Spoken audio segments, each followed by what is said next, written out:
Cette caméra suit les intrus.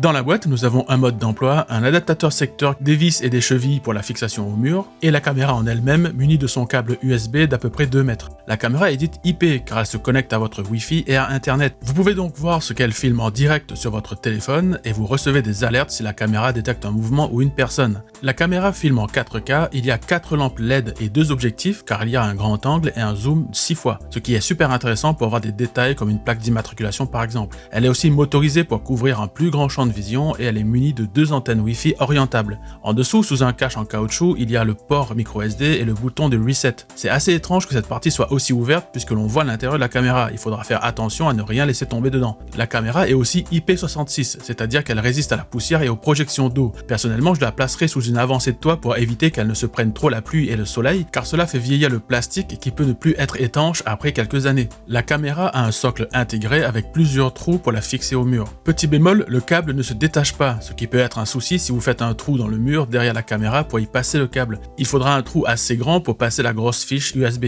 L'installation est assez rapide avec leur programme Ocam Pro. Il suffit de créer un compte, de rentrer le nom de votre réseau Wi-Fi et son mot de passe, et le programme va générer un QR code que vous devrez mettre devant la caméra pour que celle-ci puisse se connecter à votre réseau. C'est assez classique. Si ça ne fonctionne pas comme ça, au premier allumage, la caméra émet son propre réseau Wi-Fi. Il vous suffit de vous y connecter pour avoir accès aux paramètres internes de la caméra et renseigner votre Wi-Fi et son mot de passe et le tour est joué. En termes de performance, la caméra donne de très bons résultats autant en image qu'en réactivité. Comme la caméra est branchée en permanence, elle filme aussi en permanence, ce qui est intéressant pour être sûr de ne rien rater. La fonction géniale de cette caméra est le suivi de sujets et ça c'est super intéressant. Si la caméra détecte une forme humaine, elle va utiliser ses moteurs pour suivre la personne jusqu'à ce qu'elle ne soit plus dans le champ de vision de la caméra. Ensuite, elle revient automatiquement à sa position de départ. C'est très bien comme fonction. Par contre, il n'y a pas de batterie interne, ce qui veut dire que si vous avez une coupure de courant, la caméra s'éteindra. Mais heureusement, une fois rallumée, elle se connectera automatiquement à votre réseau Wi-Fi. Vu qu'elle fonctionne en 5 volts, vous pourrez la faire fonctionner sur une batterie de téléphone. Elle consomme 0,33 A en fonctionnement fixe, sans utiliser les moteurs pour faire une rotation. Elle pourrait donc fonctionner pas loin de 30 heures sur une batterie externe de 10 000 mAh si la caméra ne bouge pas. Si vous voulez qu'elle ne s'éteigne pas en cas de coupure de courant, il vous suffira de brancher la caméra sur un onduleur de PC par exemple, et elle fonctionnera en continu sans interruption, même s'il y a une coupure de quelques heures. Un bon point est que la caméra est munie d'un micro et d'un haut-parleur. Vous pourrez donc écouter le son de l'endroit que filme la caméra, mais vous pouvez aussi parler à quelqu'un directement avec cette caméra comme avec un interphone.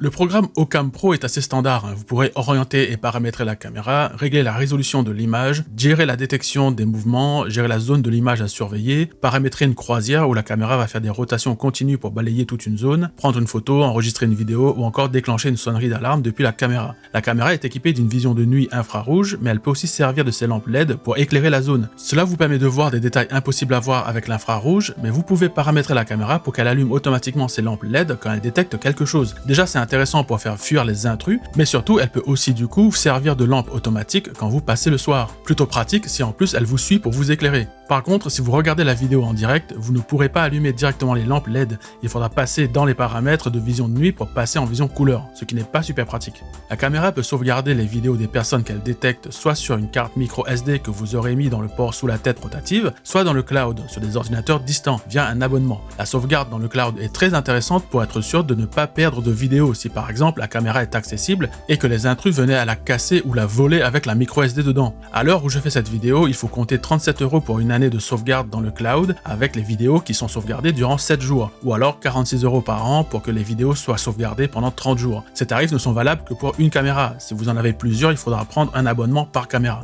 Si vous cherchez une caméra assez polyvalente pour surveiller l'intérieur ou l'extérieur de votre habitation ou surveiller des enfants ou des animaux sans avoir d'angle mort grâce à sa motorisation, alors cette caméra est faite pour vous. Je vous mets un lien d'affilié dans la description pour la trouver facilement. Merci d'avoir regardé cette vidéo, abonnez-vous pour plus de tests et rendez-vous à la prochaine vidéo.